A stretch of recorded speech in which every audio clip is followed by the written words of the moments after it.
दोस्तों ये तो होना ही था। ये होना इसलिए था क्योंकि भारतीय जनता पार्टी और खासकर मोदी शाह को यह लगने लगा था वो इस देश से, इस देश की जनता से, संविधान से, रीति रिवाजों से, कानून से बहुत ऊपर उठ चुके हैं। उनको लगने लगा था कि एक के नाम की आंधी, जलजला, तूफान आता है, दूसरा अपने आप को चाणक्य समझकर बैठा था। इन्हें लगता था कि जो ये बोलेंगे उस पर जनता विश्वास कर लेगी, लेकिन इस बार जनता ने ऐसी हेकड़ी निकाली है कि पैर पीछे खींचने पड़े हैं। कल तक चीख चीख कर कभी मोदी सरकार और बीजेपी के नेताओं की तरफ से तो कभी उत्तर प्रदेश में इस तरह का माहौल बनाया जाता रहा कि भैया सिंदूर दान करेंगे, सिंदूर दान करेंगे, घर घर सिंदूर पहुंचाएंगे। मैं तब भी कह रहा था इसके खिलाफ जो आवाज उठी है इसे सहन नहीं कर पाएगी बीजेपी। पिछले एक साल से इनके साथ जो हो रहा है ये बर्दाश्त नहीं कर पा रहे हैं, लेकिन बर्दाश्त अभी और करना होगा क्योंकि आपने धर्म का मजाक बनाया था। आपने भगवान श्री राम के मंदिर में शिलान्यास के लिए जो जिद पैदा की थी और उस जिद के इतर सनातन परंपरा के सर्वोच्च पद पर बैठे हुए शंकराचार्य को धमकी और गाली देने वालों को प्राश्रय दे रहे थे, उसके बाद से देखिए इनके बुरे दिन शुरू हुए। सिंदूर दान करेंगे आप? क्या किया महिलाओं ने? मोर्चा खोला, अब मुंह छिपाते फिर रहे, कहते हैं झूठी खबर थी। अगर ये झूठ था तो आपकी अपनी पार्टी के नेता, आपकी अपनी पार्टी शासित राज्यों के मंत्री इसे उछल उछल कर क्यों बता रहे थे? आपने अपनी ही पार्टी के मंत्रियों की ऐसी फजीयत कराई है कि मुंह दिखाने के काबिल कोई नहीं बचा। आज पूरी जिम्मेदारी के साथ आज आपको खबर दिखाने जा रहा हूं कि कैसे भारतीय जनता पार्टी ने अपने पैर पीछे खींचे हैं और अब शराफत की चादर ओढ़ रही है। नमस्कार, मैं हूं प्रज्वल गौतम और आप देख रहे हैं न्यूज सर्किल। अखिलेश यादव के अरे इनको तो छोड़ो, राहुल गांधी के छोड़ो, के तेजस्वी यादव अरे छोड़ो, क्योंकि हमने जो सोचा, हमने जो किया वही अकाट्य सत्य है। लेकिन पैर पीछे क्यों खींचे? क्यों? पहले खबर दिखा रहा हूं, खबर देख लीजिए। पहली खबर ये देखिए, आपने नरेंद्र मोदी साहब का भी देखा होगा, लेकिन मैं योगी आदित्यनाथ की कुर्सी पर बैठे हुए फोटो, न्यूज 24 की खबर। यूपी सरकार विवाह समारोह में उपहार में सिंदूर दान देगी। इसके बाद मोर्चा खोल दिया महिलाओं ने। तुम होते कौन हो कौन तुम हमें सिंदूर दोगे? मैंने तब भी कहा था सनातन परंपरा को पहले समझिए। ये भगवा पहन लेने से, अपने आप को संत दिखाने से, वो आदमी अपने आप को जबरदस्ती महात्मा बताने में जुटे हुए हैं मोदी जी। सनातन परंपरा के बारे में जानते हो? जानते हो उनकी फजीयत क्यों हो रही है? क्योंकि इस देश की जनता ने देखा, उन्हीं सनातनियों ने देखा कि सनातन परंपरा का सबसे ज्यादा अपमान अगर किसी ने किया तो कांग्रेस सपा ने नहीं किया, टीएमसी ने नहीं किया, यहां तक कि all India Muslim personal law board या फिर एआईएमआईएम है अजदुद्दीन ओवैसी की, उसने नहीं किया, इन बीजेपी वालों ने किया है।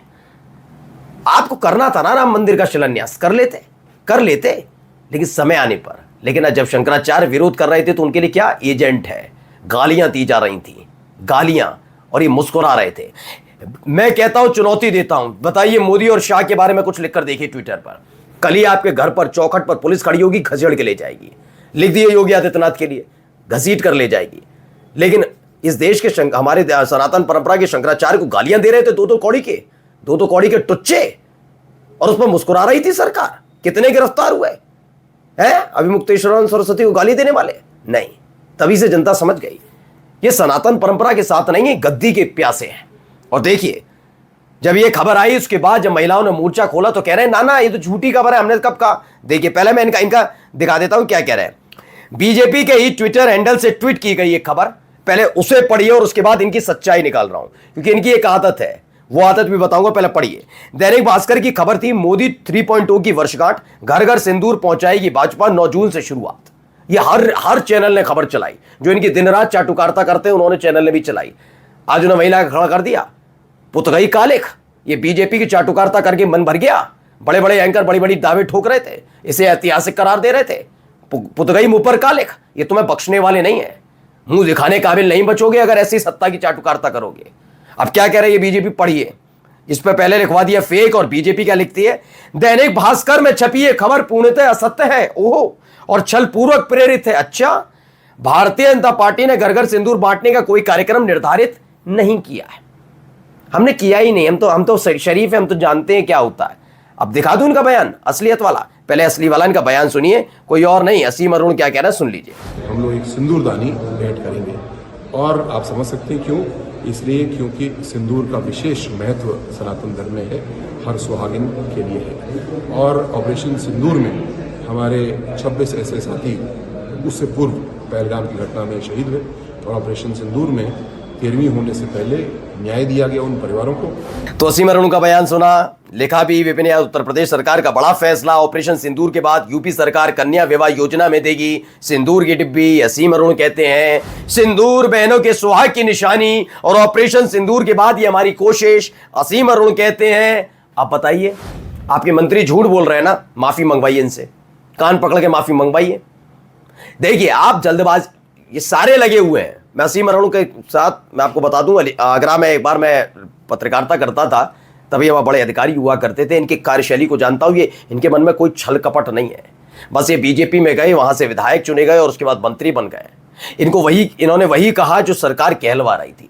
लेकिन इनको क्या पता था कि बीजेपी दोगली है, सरकार दोगली है। इन्हें क्या पता था कि एक तरफ कहते हैं, फिर बाद में जब फजीयत होती है तो पलट जाते हैं। एस जयशंकर देखे, एस जयशंकर ने क्या किया। ऑपरेशन सिंदूर से पहले हमने शुरुआत में ही, उसकी शुरुआत से पहले ही बता दिया था पाकिस्तान को कि पाकिस्तान में जो आतंकी अड्डे बने हैं वहां पर हम स्ट्राइक करेंगे, ये मिलिट्री ऑपरेशन नहीं है। बाद में जब रायता फैल गया, सवाल पूछा जाने लगा तो कहने लगे ना ना ना, ऐसा तो कुछ कहा ही नहीं। पीआईबी टूट पड़ी। सोचिए, मैं तो आज पीआईबी को धिक्कारता हूं, तुमसे झूठा मक्कार नहीं है। पहले तो तुम्हारा फैक्ट चेक होना चाहिए पीआईबी का, वहां बैठकर तमाशा करने से नहीं होता। डीडी न्यूज का होना चाहिए फैक्ट चेक। दोनों टूट पड़ेगी, ऐसा एस जयशंकर ने कुछ नहीं कहा। एएनआई ने खबर चलाई थी, बाद में रायता फैला, उसे नहीं समेट पाए तो बाद में आकर एस जयशंकर कहते हैं मैंने ही कहा था कि 30 मिनट बाद खबर दी। सोचिए, ये अपनी बात पर रहने वाले लोग नहीं है। क्या वजूद इनका। इन्होंने असीम अरुण से बयान दिलवा दिया, बयान दे दिया असीम अरुण ने। उन्हें लगाते भैया गर्व की बात है, दे दिया। बाद में जब विरोध हुआ तो पीछे खिंच गए। अपने एक मंत्री जिनकी अपनी साफ सुथरी छवि है, उसे सिर्फ अपनी छवि पर, अपनी साख पर बट्टा लगने से बचाने के लिए योगी आदित्यनाथ, मोदी, शाह, सबने अपने इन मंत्री साहब जिनकी अपनी इनसे साफ सुथरी छवि है, खुलकर बोल रहा हूं असीम अरुण की, योगी आदित्यनाथ की छवि इतनी साफ सुथरी नहीं है, मोदी और शाह की नहीं है जितनी असीम अरुण की है। किसको बली का बकरा बना रहे? अपने मंत्रियों को। साफ आके खुद बोलते ना, केस करिए उन सारे चैनल्स पर जो ये कह रहे थे। आइए, नहीं कर पाएंगे क्योंकि जानते दिन रात चाटुकारता तो उनसे ही करानी है ना। तो ये किसी के सगे नहीं है।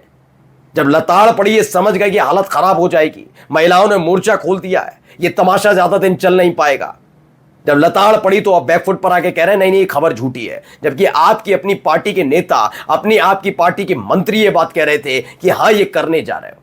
कम से कम झूठ बोलने का एक लिमिट तो रखो, थोड़ी तो शर्म कर लिया करो कभी ना कभी। सवालों से बचने के लिए तमाम तरह के दाव पेच आप लोगों ने चले, लेकिन सारे फेल होने लगे तो अपने ही पार्टी के नेताओं की, मंत्रियों की फजीयत करा रहे हो। दिन रात जो चाटुकारता करते हैं तुम्हारी बड़े बड़े पत्रकार और एंकर, उनकी फजीयत करा रहे हो। थोड़ी तो शर्म कर लो। नमस्कार।